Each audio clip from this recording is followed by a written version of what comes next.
அடுத்து என்ன டாபிக் பார்க்க போறோம்னா, evaluation of information sources. Evaluation அப்படிங்கிறது என்ன? இப்போ நம்மளுக்கு ஸ்கூல்ல பேப்பர் கரெக்ஷன் பண்ணுவாங்க. அப்படின்னா என்னன்னா, அந்த பேப்பர்ல நம்ம என்னென்ன மிஸ்டேக் பண்ணியிருக்கிறோம், அது எப்படி எழுதியிருக்கிறோம், அத நம்ம எப்படி அந்த கான்செப்ட் அண்டர்ஸ்டாண்ட் பண்ணியிருக்கிறோம், இந்த மாதிரி நம்மள எவாலுவேட் பண்றதுக்கு பேர் தான் எவாலுவேஷன் சொல்லி சொல்லுவோம். ஸோ இந்த இடத்துல இன்ஃபர்மேஷன் சோர்சஸ்ல எப்படி எவாலுவேட் பண்றாங்கன்னா, எக்ஸாம்பிள் வந்து ஒரு புக்கே எழுதுறாங்க அப்படின்னா, இப்போ ஒரு நான் புக் எழுதுறேன். இந்த புக்க வந்து நான் என்ன பண்ணணும், எடிட்டர்கிட்ட ஒருத்தவங்கள்ட்ட குடுக்கணும். எடிட்டர் யாரா இருக்கணும்? அந்த சப்ஜெக்ட்ல எக்ஸ்பர்ட்டா இருக்கணும். அப்ப அவங்க பார்த்து வந்து என்ன சொல்லணும், இந்த புக்ல இந்தெந்த மிஸ்டேக்ஸ் இருக்குது. இந்த கான்செப்ட் நீங்க ஆட் பண்ணிக்கலாம். இந்த இடத்துல இந்த கான்செப்ட் நீங்க ரீப்ளேஸ் பண்ணலாம் அப்படின்னு நம்மளுக்கு ஒரு சஜஷன் குடுப்பாங்க. ஸோ அந்த சஜஷனோட நம்ம அந்த இன்ஃபர்மேஷன் சோர்ஸ வந்து நம்ம ரிலீஸ் பண்ணோம்னா, அப்ப இந்த இன்ஃபர்மேஷன் சோர்ஸ் வந்து நல்லா ரீச் ஆகும். யூசர்ஸுக்கு நல்ல யூஸ் குடுக்கும். அது எப்படின்னா ஒரு நல்ல ஷைனிங்கா இருக்கும். இதுவே நம்ம எந்த ஒரு எவாலுவேட்டும் பண்ணாம, நம்ம பெசாட்டிக் சிம்பிளா அந்த இன்ஃபர்மேஷன் சோர்ஸ் ரிலீஸ் பண்ணோம்னா, நம்ம என்ன மிஸ்டேக் பண்ணோங்கிறதும் தெரியாது. யூசர்ஸுக்கு ஒரு கான்செப்ட் தப்பா இருந்ததுன்னா, அது வந்து குழப்பமா போயிரும். ஸோ இந்த ஒரு இஷ்யூ அவாய்ட் பண்றதுக்காக தான் எவாலுவேஷன் அப்படிங்கிற ஒரு கான்செப்ட்ட கொண்டு வந்திருக்கிறாங்க. அப்ப எவாலுவேஷன் அப்படிங்கிறது என்ன? Accessing value of a source அப்படின்னு குடுத்துருக்காங்க. அதுல 3 பெர்சன்ஸ் ரொம்ப முக்கியம். யாரு? Gates, units, guides. அதில் வந்து கைட்ஸுங்கிறவர் தான் வந்து அஸ்டாஃப் ஃபார்முலா அப்படின்னு சொல்லி ஒரு ஃபார்முலா சொல்லியிருப்பார். இந்த ஃபார்முலா ரொம்ப முக்கியம். அஸ்டாஃப் அப்படிங்கிறது என்னென்னா, இங்கே அஸ்டாஃப் வந்து A stands for authority of creators, S stands for scope, T stands for treatment and level, A stands for arrangement, F stands for formal and special considerations, S stands for special features. ஏன்னா authority of creators, எஸ்னா scope, டீனா treatment and level, A arrangement, F format and special considerations, S special features. இப்போ authority பார்க்கலாம். அத்தாரிட்டின்னு என்னென்ன? Authority இப்போ யார் responsible? இந்த அகாடமிக்கு யார் ரெஸ்பான்சிபிள்? நான் தான் ரெஸ்பான்சிபிள். அப்போ அந்த அகாடமியில் என்னென்ன இருக்குது? Reputation of editor, publisher, compiler. இப்போ எனக்கு ஒரு எடிட்டர் இருந்தாங்கன்னா, அவங்க வந்து நான் என்னென்ன மிஸ்டேக் பண்ணுறேனோ என்னோட அகாடமியில் பார்த்து அவங்க கரெக்ட் பண்ணுவாங்க. அவங்களுக்கு பேர் எடிட்டர்னு சொல்லுவோம். பப்ளிஷர்னா என்ன? இப்போ நான் எந்த இதில் பப்ளிஷ் பண்ணுறேன், உங்களுக்கு வாட்ஸ்அப்புங்கிற ஒரு இதில் பப்ளிஷ் ஃபார்மேட்டில் பப்ளிஷ் பண்ணுறேன்னா உங்களுக்கு. அப்போ கம்பைலர்னா என்ன பண்ணுறேன், நான் ஒரு சில கான்செப்டை கம்பைல் பண்ணி உங்களுக்கு இதை பிடிஎஃபாக கொடுக்குறேன். அதாவது எடிட்டர், கம்பைலர் அண்ட் பப்ளிஷர்னு சொல்லி சொல்கிறாங்க. இதில் என்னென்ன? Authors, credentials, publishers etcetera. Next scope and purpose. இப்போ என்னோட இதில் நான் எதுக்காக எவாலுவேட் பண்ண ஸ்கோப் அண்ட் பர்பஸ்னால், ஸ்கோப்னா என்ன? Preface or introduction. இப்போ என்னோட நோக்கம் என்ன அப்படிங்கிறது வந்து நான் உங்களுக்கு எப்படி கொடுத்துருவேன், ஒரு இன்ட்ரோ வீடியோ மாதிரி நான் யூடியூப்பில் கொடுத்துருந்தேன்னா, ஸோ அதுதான் வந்து என்னோட நோக்கம். இப்போ இப்படி உங்களெல்லாம் இந்த அகாடமியில் ஜாயின் பண்ண வைக்கணும், உங்களெல்லாம் போஸ்டிங் வாங்க வைக்கணும், ஒரு நல்ல லெவலுக்கு கொண்டு போகணும் அப்படிங்கிற ஒரு கான்செப்ட் தான் வந்து இது வந்து ப்ரிஃபேஸ் ஆர் இன்ட்ரொடக்ஷன். ஓகேங்களா? Next complete coverage. இப்போ நாங்கள் என்ன பண்ணிடுறோம், சிலபஸ் ஃபுல்லாக கம்ப்ளீட் கவரேஜ் கொடுத்துட்றோம். அதை complete coverage. Next balance in selection of topics. இப்போ நாங்கள் என்ன பண்ணுறோம், 10 யூனிட் இருக்குதுன்னா ஃபஸ்ட்டு 10 யூனிட் அந்த மாதிரி லைன் வைஸ் நாங்கள் வர்றதில்ல. அதாவது கிளாசிஃபிகேஷன், கேட்டலாகிங் இந்த மாதிரி வந்து டெக்னிக்கல் வைஸ் நாங்கள் போகிறோங்காட்டி என்ன ஆகுது, அந்த டாபிக் நாங்கள் பேலன்ஸோடு செலக்ட் பண்ணுறங்காட்டி உங்களுக்கு அந்த கான்செப்ட் ஈஸி அண்டர்ஸ்டாண்ட் ஆகிடுது. சிலபஸை டக்குன்னு முடிச்ச மாதிரி ஆகிடுது. சப்ஜெக்ட் நாலேஜ் வந்துடுது. ஸோ இந்த மாதிரி விஷயம்லாம் இருக்கணும்னா செலெக்ஷன் ஆஃப் டாப்பிக்கில் நம்ம பேலன்ஸாக இருக்கணும் அப்படிங்கிறது அது. Next is there consistency in the planning of the document. இப்போ நாங்கள் என்ன பண்ணுறோம், பிளானிங் ஆஃப் த டாக்குமெண்ட். இப்போ இந்த டேட்டுக்கு இந்த டாக்குமெண்ட் ரிலீஸ் பண்ணுறோமா, அடுத்த டேட்டுக்கு இந்த டாக்குமெண்ட், அந்த மாதிரி நாங்கள் பிளானிங்கோடு ரிலீஸ் பண்ணிகிட்டு இருக்கிறோம். இப்போ ஸ்கோப்னா ஃபஸ்ட் என்னது? Preface or introduction.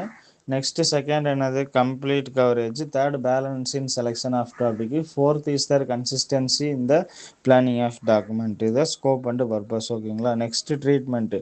ட்ரீட்மெண்ட் அப்படிங்கிறது என்னென்னா, ஒரு விஷயத்தை எப்படி நம்ம நடத்துகிறோம் அப்படிங்கிறத ட்ரீட்மெண்ட்டு. இப்போ style and level of treatment. நம்ம எப்படி ட்ரீட் பண்ணுறோம், பிடிஎஃப் ஃபார்மேட்டில் கொடுத்துட்றோம். அதுக்கப்புறம் என்ன பண்ணுறோம், உங்களுக்கு அதை வந்து ஆடியோவில் வந்து எக்ஸ்பிளைன் பண்ணிடுறோம். அதான் style and level of treatment நம்மளோடது. Next objectivity and clarity check. இப்போ அந்த பிடிஎஃப் வந்து கொடுத்துட்டோம்னா அதோட ஆப்ஜெக்டிவ் கண்டிப்பாக இருக்கணும். ஏன் அப்படின்னா, இப்போ உங்களுக்கு பிடிஎஃப் ஃபார்மேட்டில் கொடுத்தா பிடிஎஃப் பார்த்து காப்பி பண்ணுறது கஷ்டமாக இருக்கும். ஸோ அதனால் பிடிஎஃப் அதுக்கப்புறம் ஆடியோ கொடுத்துட்றோம். அப்போ ஆப்ஜெக்டிவிட்டி அண்ட் கிளாரிட்டி செக் பண்ணுறோம். அதுக்கப்புறம் இதில் ஒரு சைக்கிள் இருக்குது. என்ன சைக்கிள்னால் லூசிட் சைக்கிள். இது வந்து லூசிட் சைக்கிள் அப்படிங்கிறது வந்து ஃபாலோ பண்ணுதா அப்படிங்கிறத பார்க்கணும். Next arrangement. அரேஞ்ச்மெண்ட்னா என்ன? இப்போ நம்ம எப்படி கண்டென்ட்ஸ், அதாவது topic wise arrange, unit wise arrange பண்ணி வச்சிருக்கிறோமோ அதுதான் அரேஞ்ச்மெண்ட்டுன்னு சொல்கிறோம். இதுவே ரேண்டமாக 10 யூனிட்டுக்கு ஒரே பிடிஎஃப்ல கொடுத்தா, ஒரே இதில் டெலகிராம் சேனலில் கொடுத்தா உங்களுக்கு என்ன ஆயிரும், கன்ஃபியூஸ் ஆயிரும். ஸோ அப்போ அந்த அரேஞ்ச்மெண்ட் அப்படிங்கிறதுனா ஆர்டர் ஆஃப் கண்டென்ட்டில் இருக்குதான்னு சொல்லி பார்க்கணும். Next typography, illustrations, nature of documents, இதுதான் சொல்லி alphabetical, chronologically, different types of indexes, இதுதான் வந்து அரேஞ்ச்மெண்ட்டில் ஆல்ஃபபெட்டிக்கல், குரோனாலஜிக்கல். அப்புறம் ரெண்டாவது கான்செப்ட் என்னது, ஆல்ஃபபெட்டிக்கலி அண்டு குரோனாலஜிக்கலி. ஆல்ஃபபெட்டிக்கலாகவும் இருக்கணும், குரோனாலஜிக்கலாக இருக்கணும்னு சொல்லி சொல்கிறேன். இப்போ நம்ம இது எப்படி ஃபாலோ ஆகிட்டு இருக்கு, குரோனாலஜிக்கல் அதாவது கிளாசிஃபிகேஷன், அதுக்கப்புறம் கேட்டலாகிங், அதுக்கப்புறம் டிஜிட்டல் லைப்ரரி, அதுக்கப்புறம் information system, information sources, service, resource sharing, computer and computer applications, library management, library and society. இந்த மாதிரி ஒரு குரோனாலஜிக்கல் ஆர்டரில் போயிட்டுருக்குது. நம்ம வந்து ஆல்ஃபபெட்டிக்கல் ஆர்டரில் போகல. ஸோ ஏதாவது ஒரு அரேஞ்ச்மெண்ட்டில் அந்த இது இருக்கணும் அப்படின்னு சொல்லி சொல்கிறாங்க. Next different types of indexes, அதே மாதிரி இண்டெக்ஸஸ்லேயே டிஃப்ரெண்ட் டைப்ஸ் இருக்கணும் அப்படின்னு சொல்லி சொல்கிறாங்க. Next format. இப்போ நம்ம என்ன ஃபார்மேட்டில் கொடுத்துறோம், வீடியோ ஃபார்மேட்டில் கொடுக்குறோமா இல்லை பிடிஎஃப் ஃபார்மேட்டில் கொடுக்குறோமா, பிடிஎஃப் ஃபார்மேட்டில். அப்போ என்ன இது, லேஅவுட் வந்து குவாலிட்டி ஆஃப் பேப்பர். இது வந்து நம்ம இது அவங்க பிரிண்ட் சோர்ஸஸ் கொடுக்குறங்காட்டி லேஅவுட் வந்து குவாலிட்டி ஆஃப் பேப்பர் கொடுக்குறாங்க. நம்ம வந்து பிரிண்ட் சோர்ஸஸ் கொடுக்குறங்காட்டி என்ன ஆகுதுன்னா, நம்மளுக்கு இந்த குவாலிட்டி ஆஃப் பேப்பருங்கிறது வந்து நம்மளுக்கு இந்த இடத்துல வந்து ஒரு ரோல் ப்ளே பண்ணாது. நம்ம இது எக்ஸாம்பிளாக தான் எடுத்துருக்குறோம். இப்போ தான் நம்ம வந்து ஆன்லைன் கிளாஸு. அப்போ நம்ம நம்ம என்ன சொல்கிறோன்னா, இந்த இந்த கான்செப்டுக்கு வந்து நான் வந்து நம்மளோட அகாடமி எக்ஸாம்பிள் எடுத்துருக்கிறேன்.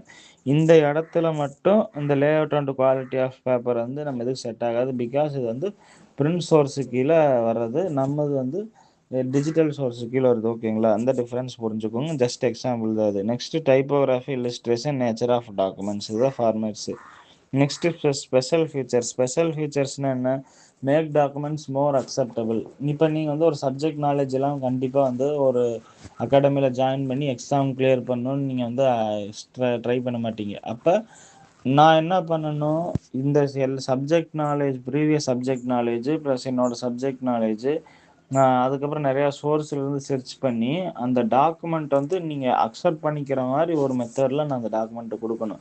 நான் ஏனோ தானோன்னு அந்த டாக்குமெண்ட்டை கொடுத்தேன்னா என்ன ஆகும், அப்போ நீங்கள் உங்களால் அதை வந்து கரெக்டாக படிக்க முடியாது, பணம் கட்டியும் வேஸ்ட்டாக போயிடும். ஸோ இந்த மாதிரி மேக் டாக்குமெண்ட்ஸ் மோர் அக்செப்டபிள்ங்கிறது வந்து ஒரு important role. Next comprehensive bibliography. இப்போ நான் என்ன நம்மளோடது எந்த ஃபார்மேட்டில் கொடுக்குறோம்னா, பிப்ளியோகிராஃபியும் கிடையாது, காம்ப்ரிஹென்சிவும் கிடையாது. Comprehensive bibliography. ஏன்னா நம்ம இது வந்து ஷார்ட் அண்ட் ஸ்வீட்டாக இருக்குது அப்படின்னு சொல்கிறதுக்கு பேர் தான் இந்த காம்ப்ரிஹென்சிவ் பிப்ளியோகிராஃபி அப்படின்னு சொல்லி சொல்கிறது. Next revision policies. இப்போ ஒரு சில டாபிக்லாம் பார்த்தோம்னா கரண்ட் அஃபேர்ஸ் ரிலேட்டடாக இருக்குது. இப்போ லைப்ரரி செக்யூரிட்டி டெக்னாலஜிஸ்னால் அது அடிக்கடி அப்டேட் ஆகிட்டே இருக்கும். அப்போ நான் ஒரு வேளை அந்த இதுக்கு மெட்டீரியல் க்ரியேட் பண்ணியிருந்தேன்னா, இப்போ நான் அது இதே நீங்கள் டிஜிட்டல் லைப்ரரியில் பார்த்தீங்கன்னா கரண்ட் ட்ரெண்ட்ஸ் இன் லைப்ரரி சர்வீஸ்னு ஒரு டாபிக் இருக்கும் லாஸ்ட் சப் டாபிக்ல. அப்போ அந்த கரண்ட் ட்ரெண்ட்ஸ் இன் லைப்ரரி சர்வீஸில் இப்போ நாளைக்கு கூட ஏதாவது ஒரு கண்டுபிடிச்சாங்கன்னா அதை நான் என்ன பண்ணணும், நான் கண்டிப்பாக உங்களுக்கு அது மெட்டீரியலாக கொடுக்கணும். அப்போ ரிவிஷன் பாலிசி எங்கள்கிட்ட இருந்தால் தானே உங்களுக்கு நாங்கள் வந்து கொடுக்க முடியாது அதில் சொல்கிறாங்க. இது என்னென்னா, அஸ்டாஃப்னா authority of creator, S scope and purpose, treatment, arrangement, format, special features. இதை கொண்டு வந்தவர் யார், கைட்ஸு. ஓகேங்களா, இதுதான் வந்து கைட்ஸோட formula. Next William Katz criteria. இது எப்படி ஞாபகம் வச்சுக்கலாம்னா, பிஏஎஸ் வந்து ஏசியே ஃபுல்லாக வச்சுட்டாரு அப்படின்னு ஞாபகம் வச்சுக்கலாம். பிஏஎஸ்னா என்ன, பீனா பர்பஸு, ஏனா அத்தாரிட்டி, எஸ்னா ஸ்கோப்பு, ஏனா ஆடியன்ஸு, சீனா காஸ்ட்டு, எஃப்னா ஃபார்மேட். இந்த இடத்துல பிரிண்ட் சோர்ஸில் வந்து காஸ்ட்டுங்கிறது மெயின் ரோல் ப்ளே பண்ணுது. ஏன்னா இப்போ யூஜிசி நெட் எக்ஸாமுக்கு பார்த்தீங்கன்னா ஒரு 20-25 புக்கு லைப்ரரி சயின்ஸில் இருக்குதுன்னா எல்லா புக்குமே ஒரே ரேட்டில் இருக்குமா, இருக்காது. அப்போ நம்ம என்ன பண்ணணும், காஸ்ட் ஃபேக்டரை கன்சிடர் ஃபஸ்ட்டு பண்ணணும். ஏன் அப்படின்னா, இந்த இடத்துல நீங்கள் லைப்ரரி எக்ஸாம்பிள் எடுத்துக்கோங்க. இப்போ லைப்ரரியில் வந்து இப்போ நான் வந்து ஒரு யூனிவர்சிட்டி லைப்ரரியில் ஒர்க் பண்ணுறேன். எங்கள் யூனிவர்சிட்டியிலேருந்து நெட் எக்ஸாம்பிள் லைப்ரரி சயின்ஸுக்கு புக் வாங்க சொல்கிறாங்க. ஒரு 25 பப்ளிஷர்ஸ் இருக்கிறாங்க. அந்த 25 பப்ளிஷர்ஸையும் நான் ஃபஸ்ட்டு காஸ்ட் பேசிஸில் அனலைஸ் பண்ணணும். ஏன்னா யூனிவர்சிட்டியில் வந்து பட்ஜெட் வந்து கண்டிப்பாக நம்மளுக்கு வந்து ஒரு சர்டன் ரொம்ப ஸ்மால் ரேஷியோவில் தான் பட்ஜெட்டே நம்மளுக்கு வந்து அலாட் பண்ணுவாங்க. அப்போ நம்ம எல்லா அமௌண்ட்டையும் இந்த பிரிண்ட் சோர்ஸஸ்க்கே செலவு பண்ணிட்டோம்னா ரிசோர்ஸஸ்க்கு நம்மளால் செலவு பண்ண முடியாது.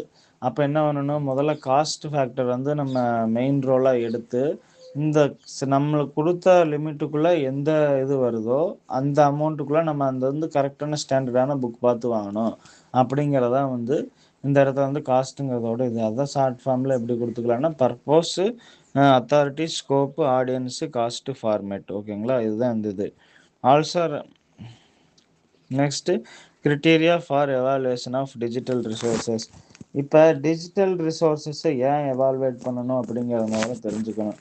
இதுவே புக்கு அப்படின்னா வந்து ஒரு எடிட்டர், பப்ளிஷர் அந்த மாதிரி இருப்பாங்க. இதுவே டிஜிட்டல் நீங்கள் வெப்சைட்டில் ஒரு டாக்குமெண்ட் அப்லோட் பண்ணிங்கன்னா அதை எடிட் பண்ணுறதுக்குன்னு யாருமே இருக்க மாட்டாங்க, அது மிஸ்டேக் சொல்கிறதுக்கு யாரும் இருக்க மாட்டாங்க. ஏன் அப்படின்னா அந்த மாதிரி ஒரு ஆப்ஷனே அந்த டிஜிட்டல் சோர்ஸஸில் நம்மளுக்கு கிடையாது. அப்போ நம்ம ரேண்டமாக ஒரு இன்ஃபர்மேஷன் வந்து ஒரு எப்படின்னா ஒரு ஃபேமஸ் பப்ளிஷர் இல்லாதவங்கள்ட்ட போய் ஒரு இன்ஃபர்மேஷன் சர்ச் பண்ணோம்னா அந்த இன்ஃபர்மேஷன் என்ன ஆகும், கரெக்டாக இருக்குமா கரெக்டாக இருக்காதாங்கிறதே நம்மளுக்கு ஒரு கொஸ்டினாக இருக்கும். அப்போ நம்ம என்ன பண்ணணும், அந்த இன்ஃபர்மேஷன் வந்து முதல்ல அனலைஸ் பண்ணணும். அனலைஸ் பண்ணி அதில் என்னென்ன இன்ஃபர்மேஷன் கொடுத்துருக்குறாங்க, அதில் என்னென்ன மிஸ்டேக்ஸ் இருக்குது, அதில் என்னென்ன ட்ராபேக்ஸ் இருக்குது, அதில் எப்படி நம்ம ஃப்யூச்சரை டெவலப் பண்ணணும், இந்த மாதிரி விஷயங்கள்லாம் அப்லோட் பண்ணுறவங்க யோசிக்கணும். ஒருவேளை அவங்க யோசிக்கலைன்னா இப்போ நீங்களே போய் கூகுளில் கண்டிப்பாக சர்ச் பண்ணியிருப்பீங்க எல்லா பேரும். இப்போ டிஎன்பிஎஸ்சி லைப்ரரி சயின்ஸுக்கு உண்டான மெட்டீரியல் உங்களுக்கு கண்டிப்பாக ப்ராப்பர் ஒரு சோர்ஸ் கிடச்சிருக்காது. அப்போ நீங்கள் என்ன அந்த பேர்டன் வந்து உங்கள் மேலே தானே விழுகுது. ஸோ அந்த பேர்டன் உங்கள் மேலே விழக்கூடாதுன்னா அப்லோட் பண்ணுறவங்க கரெக்டான ப்ரொசீஜரில் கரெக்டான மெத்தட்ஸை ஃபாலோ பண்ணி கரெக்டான ரூல்ஸை ஃபாலோ பண்ணி அப்லோட் பண்ணணும்னு சொல்லி இதெல்லாம் சொல்கிறாங்க. இது எவாலுவேஷன் ஆஃப் டிஜிட்டல் ரிசோர்ஸஸ்க்கு உண்டான கான்செப்ட். ஓகேங்களா, next what is the site domain. அதில் மொத்தம் எத்தனை கிரிட்டீரியாஸ் இருக்குது. What is the site domain, what is the authority of the page, is the information accurate and objective, is the page current, does the page function well, இந்த மாதிரி ஒரு சில கிரிட்டீரியாஸ்லாம் இருக்குது. First what is the site domain, அது எந்த சைட்டில் இருக்குதுங்கிறது முதல்ல பார்க்கணும். ஏன் அந்த சைட் அப்படிங்கிறது வந்து வெப்சைட் அப்படிங்கிறது என்ன சொல்கிறோம், வெப்சைட்டுங்கிறது தான் சைட்டு இந்த இடத்துல ஷார்ட்டாக சொல்கிறாங்க. இப்போ பயாலஜிக்குன்னு ஒரு தனி வெப்சைட் இருக்கும், ஜியாகிரஃபிக்குன்னு தனி வெப்சைட் இருக்குது, நம்ம லைப்ரரி சயின்ஸுக்குன்னு தனி வெப்சைட் இருக்கும். அப்போ அது எந்த சைட் டொமைனில் இருக்குதுன்னு நம்ம தெரிஞ்சிட்டோம்னா அந்த சைட் டொமைன்லேயே நம்ம ஈஸியாக எடுத்துக்கலாம்ல, அதுதான் அந்த இடத்துல சொல்கிறாங்க. டாட் ஆர்கு இதில் மொத்தம் எத்தனை கொடுத்துருக்காங்க, dot org, dot com, dot net, dot edu, dot GOV, dot ILUS, dot UK, dot IN. Dot ஆர்குன்னு என்னது, அண்ட் அட்வொகசி வெப்சைட் சச்சஸ் நான் ப்ராஃபிட் ஆர்கனைசேஷன்னா டாட் ஆர்கு. ஓகேங்களா, டாட் காம் அப்படிங்கிறது என்னென்னா business or commercial site dot காம்னு சொல்லுவோம். நெக்ஸ்ட்டு டாட் நெட் அப்படின்னா a site from a network organisation and internet service provider. ஒரு நெட்ஒர்க் ஆர்கனைசேஷன்லேருந்து வந்ததுன்னா டாட் நெட்டுன்னு சொல்லுவோம். ஓகேங்களா, இப்போ இன்ஃப்ளிப் நெட்டுன்னு சொல்கிறோமா, அதுக்கு என்னன்னு சொல்லுவோம், டாட் நெட். ஏன்னா அது வந்து ஒரு நெட்ஒர்க் ஆர்கனைசேஷன். இந்த மாதிரி எக்ஸாம்பிள் வச்சு படிச்சுக்கணும். டாட் எடு இப்போ அதாவது என்னென்னா site affiliated with higher education institution. இப்போ எக்ஸாம்பிள் வந்து பாரதிதாசன் யூனிவர்சிட்டின்னு இருக்குதுன்னா பாரதிதாசன் யூனிவர்சிட்டி வெப்சைட்லேயே பார்த்தீங்கன்னா டாட் எடுன்னு இருக்கும். அந்த டாட் எடு அப்படிங்கிறது எதை மென்ஷன் பண்ணுதுன்னா ஹையர் எஜுகேஷன் இன்ஸ்டியூஷன். இது வந்து அந்த ஒரு ஹிண்ட் டேம் எதுக்கு அந்த சைட்டை மென்ஷன் பண்ணுறதுக்கு. ஓகேங்களா, நெக்ஸ்ட்டு டாட் ஜிஓவி அப்படின்னா ஃபெடரல் கவர்மெண்ட் சைட். ஜிஓவினாலே கண்டிப்பாக ஒரு கவர்மெண்ட் சைட்டாக தான் இருக்கும், அதான் சொல்கிறாங்க. நெக்ஸ்ட்டு டாட் ஐஎல்யூஎஸ்னா ஸ்டேட் கவர்மெண்ட் சைட்டு. ஜிஓவினா ஃபெடரல் கவர்மெண்ட்டு, ஐஎல்யூஎஸ்னா state government site, may also include public schools and community colleges இதையும் பார்த்துக்கணும். நெக்ஸ்ட் டாட் யூகேனா வந்து a site originating in another country indicated by the 2 letter code. Another கண்ட்ரியில் இருந்ததுன்னா dot UK. Dot ஐஎன்னா site originating in India. அனதர்னா UK, Indiana dot in. ஓகேங்களா, இந்த மாதிரி நான் பார்த்து வச்சுக்கணும். இதுலேருந்து கண்டிப்பாக கொஸ்டின் கேட்பாங்க. இப்போ டாட் ஆர்குக்கு நேராக வந்து சைட் ஆரிஜினேட்டிங் இந்தியான்னு கொடுக்கலாம், டாட் நெட்டுக்கு நேராக நான் ப்ராஃபிட் ஆர்கனைசேஷன் கொடுக்கலாம். ஸோ இந்த மாதிரி மேட்ச் தான் ஃபாலோவிங்லேயும் இது கேட்கறதுக்கு சான்ஸ் உண்டு. அதனால் இந்த சைட் டொமைன் தெளிவாக பார்த்துக்கோங்க. Next what is the authority of the page. Authority of the பேஜ்னா நம்ம ஃபஸ்ட்டு பிரிண்ட்டில் என்ன பார்த்தோம், அதை யார் பப்ளிஷ் பண்ணுறாங்களோ அவங்களோட இதை சம்மந்தமானது பார்த்தோம். இதில் என்ன கொடுத்துருக்குறோம், is the authors name visible. முதல்ல அந்த டாக்குமெண்ட்டில் ஆத்தர் நேம் விசிபிளாக இருக்கான்னு பார்க்கணும். ஏன்னா பிரிண்ட் சோர்ஸ் நம்ம அப்ரோச் பண்ணுறோம்னா மேக்ஸிமம் ஆத்தரை வச்சு தான் அப்ரோச் பண்ணுவோம். அப்போ வந்து ஆத்தர்ஸ் நேம் வந்து விசிபிளாக இருக்குதான்னு சொல்லி பார்த்துக்கணும். Next the author has an affiliation with an organisation or institution. அவர் வந்து ஒரு ஆர்கனைசேஷனோடயோ இல்லை ஒரு இன்ஸ்டிடியூஷனோடயோ டைஅப்பில் இருக்கிறாரா அப்படிங்கிறத முதல்ல நம்ம பார்த்துக்கணும். Next, does the author list his or her credentials are they relevant to the information presented. அவர் வந்து அவரோட கிரெடென்ஷியலை லிஸ்ட் பண்ணியிருக்கிறாரா அப்படிங்கிறத வந்து பார்க்கணும். இப்போ கிரெடென்ஷியல்ஸ்னால் என்ன? தகுதி சான்றிதழ்கள். ஏன்னா அவங்களுக்கு சொல்லித்தரக்கு என்ன தகுதி இருக்குதுங்கிறத தெரிஞ்சால் தான் அவங்கள்ட்ட நம்ம படிக்க முடியும். ஸோ அவங்களோட கிரெடென்ஷியல்ஸ் என்ன அப்படிங்கிறத வந்து நம்ம பார்க்கணும். அந்த இதில் வந்து mailing address or telephone address include ஆகிருக்கான்னு பார்க்கணும். ஏன்னா அப்போ தான் நம்மளுக்கு அதில் ஏதாவது ஒரு டவுட்னாலோ இல்லை அந்த மாதிரி மெட்டீரியல் நம்மளுக்கு தேவைப்படுதுனாலோ அவங்களை கான்டாக்ட் பண்ண முடியும். முதல்ல என்னது, அந்த ஆத்தரோட நேம் விசிபிளாக இருக்கான்னு பார்க்கணும். அவர் ஏதாவது ஒரு யூனிவர்சிட்டி ஒரு இன்ஸ்டியூஷனோட டைஅப்பில் இருக்கிறாரான்னு பார்க்கணும். அதுக்கப்புறம் அவரோட தகுதி சான்றிதழ் அதில் இருக்கணும். அதுக்கப்புறம் அதில் ஒரு டெலிஃபோன் நம்பரோ ஒரு இமெயில் இது வந்து அதில் லிங்க் ஆகிருக்கணும்னு சொல்லி சொல்கிறாங்க. நெக்ஸ்ட்டு அடுத்த கிரிட்டீரியா என்னென்னா, is the information accurate and objective. அதாவது அந்த கொடுத்துருக்கிற இன்ஃபர்மேஷன் வந்து அக்யூரேட்டாகவும் ஆப்ஜெக்டிவாக வந்துதான்ங்கிறத பார்க்கணும். இதில் என்னென்ன கொடுத்துருக்குறாங்க, no standards available on the internet to evaluate but it can be used by any one. அதாவது இந்த நான் சொன்ன மாதிரி இன்டர்நெட்டில் எந்த ஒரு ஸ்டாண்டர்டும் இல்லை எவாலுவேட் பண்ணுறதுக்கு அப்படிங்கிறது முதல் கான்செப்டாக சொல்கிறாங்க. இதில் என்னென்ன கொடுத்துருக்குறாங்க, how accurate is the information presented are sources of actual information or statistics cited, is there bibliography included. அதில் என்ன முதல்ல பிப்ளியோகிராஃபி இருக்குதான்னு பார்க்கணும். Next, are sources of actual information இருக்குதா இல்லை ஸ்டாட்டிஸ்டிக்ஸ் சம்மந்தமானதா அப்படிங்கிறத பார்க்கணும். ஏன்னா அப்படிங்கிறத பார்த்தா தான் நம்மளை வந்து அது என்ன ஹெட்டிங் கொடுக்க முடியும் அப்படிங்கிறத நம்ம இது பண்ண முடியும். Next, compare the page to related sources electronic or print for assistance in determining accuracy. இப்போ இந்த பேஜை வந்து நம்ம என்ன பண்ணணும், பிரிண்ட் ஆர் எலக்ட்ரானிக் சோர்சஸோட கம்பேர் பண்ணணும். எதுக்காகனா அதோட அக்யூரசி இது பண்ணணும், டிட்டர்மைன் பண்ணுறதுக்காக. நெக்ஸ்ட்டு, கம்பேர் த பேஜ், அது சொல்லியாச்சு. Next, does the page exhibit a particular point of view or bias. அதாவது அந்த இது வந்து ஒரு பர்டிகுலர் இன்ஃபர்மேஷனை சொல்லுதா இல்லை அதை வந்து பயாஸ்னா இருதலை பட்சமாக போகுது அப்படிங்கிறது. இப்போ லைப்ரரி மேனேஜ்மெண்ட்னா இப்படி தான் இருக்கணும் அப்படிங்கிறத பாயிண்ட் ஆஃப் வியூ. இதே லைப்ரரி மேனேஜ்மெண்ட்ல இப்படி இருக்கலாம் அப்படி இருக்கலாங்கிறது வந்து அது ஒரு பயாஸ். ஓகேங்களா? அது மாதிரி அது வந்து ஒரு பாயிண்ட் ஆஃப் வியூ கொடுக்குதாங்கிறத பார்க்கணும். Next, is the site objective, is there a reason the site is presenting a particular point. அதாவது ஒரு நோக்கத்தோட அந்த சைட் இருக்குதாங்கிறத பார்க்கணும். இதில் முதல்ல என்ன கொடுத்துருக்குறாங்க, அந்த இன்ஃபர்மேஷன் அக்யூரேட்டாக இருக்கான்னு பார்க்கணும். அதில் பிப்ளியோகிராஃபி இன்க்ளூடாக இருக்கான்னு பார்க்கணும். அது ஸ்டாட்டிஸ்டிக்கல் ஆர் ஃபேக்சுவல் டேட்டாவான்னு பார்க்கணும். ரெண்டாவது, அந்த பேஜ் வந்து ரிலேட்டட் சோர்சஸோட கம்பேர் பண்ணி அதோட அக்யூரஸியை டிட்டர்மைன் பண்ணணும். நெக்ஸ்ட், மூணாவது என்னன்னா, ஜஸ்ட் பேஜ் எக்ஸிபிட்டே அதை வந்து ஒரு பர்டிகுலர் பாயிண்ட் ஆஃப் வியூ சொல்லுதா இல்லை பயாஸ் சொல்லுதான்னு பார்க்கணும். நாலாவது, is the site objective, is there reason the site is presenting in a particular point of view. அந்த இன்ஃபர்மேஷன் பர்டிகுலர் பாயிண்ட் ஆஃப் வியூவில் ப்ரொவைட் பண்ணதான்னு பார்க்கணும். அடுத்து என்ன கொடுத்துருக்குறாங்க, இஸ் த பேஜ் கரண்ட். இந்த பேஜ் வந்து கரண்ட்ல இருக்கான்னு பார்க்கணும். நம்ம சாதிக்கு 2020 2002 கிரியேட் பண்ண பேஜை பார்த்தோம்னா எந்த ஒரு அப்டேட்டட் இன்ஃபர்மேஷன் இருக்காது. ஸோ அந்த பேஜோட கரண்ட் இதுதான் நம்ம பார்க்கணும். அதான் indicator of timeliness of the information அந்த ஹிண்ட் டேர்மில் கொடுத்துருப்பாங்க. நெக்ஸ்ட், அதில் என்னென்ன, when was the page created or does included for the last update or modification of the page. Last update modification of the page கண்டிப்பாக இருக்கும். இந்த மாதிரி விஷயம்லாம் நீங்கள் ஏதாவது ஒரு மெட்டீரியல் ஆன்லைனில் ஓப்பன் பண்ணிங்கன்னா அதில் கண்டிப்பாக கீழே டிஸ்பிளே ஆகிட்டு இருக்கும். இந்த லாஸ்ட் எடிஷனு, இப்போ லேட்டஸ்ட் எடிஷன், இந்த மாதிரி விஷயம்லாம் போட்டால் தான் யூசர்ஸுக்கு வந்து ஒரு பேர்டன் இல்லாமல், ஸோ இது வந்து அப்டேட்டடான இதில் கொடுத்துருக்கிறது எல்லாமே அப்டேட்டாக இருக்கும். இந்த நம்ம எவாலுவேட் பண்ணுறதே இந்த மறுபடியும் புரிஞ்சுக்கணும், நம்ம எவாலுவேட் பண்ணுறதே ஃபுல் அண்ட் ஃபுல் யூசரை மைண்டில் வச்சு தான் எவாலுவேட் பண்ணுறோம். ஸோ யூசர்ஸுக்கு என்னென்ன பெனிஃபிட்டாக இருக்குதோ அந்த கான்செப்டில் இந்த எவாலுவேஷன் பண்ணணும்னு சொல்லி கொடுத்துருக்குறாங்க. அடுத்து, தஸ் த பேஜ் ஃபங்க்ஷன் இல்லை, அந்த பேஜ் முதல்ல ஃபங்க்ஷன் ஆகுதான் தெரிஞ்சு வச்சுக்கணும். ஏன்னா இப்போ நீங்கள் டிஎன்பிஎஸ்சி வெப்சைட்டுக்குள்ளே போகிறீங்கன்னா ஒரு சில டைம்லாம் பார்த்தீங்கன்னா அதை வந்து கண்டிப்பாக ஃபங்க்ஷன் ஆகாது. அப்போ ஃபங்க்ஷன் ஆகலைன்னா யூஸருக்கு அது என்ன டிஸாட்டிஸ்ஃபேக்ஷன் ஆகும்.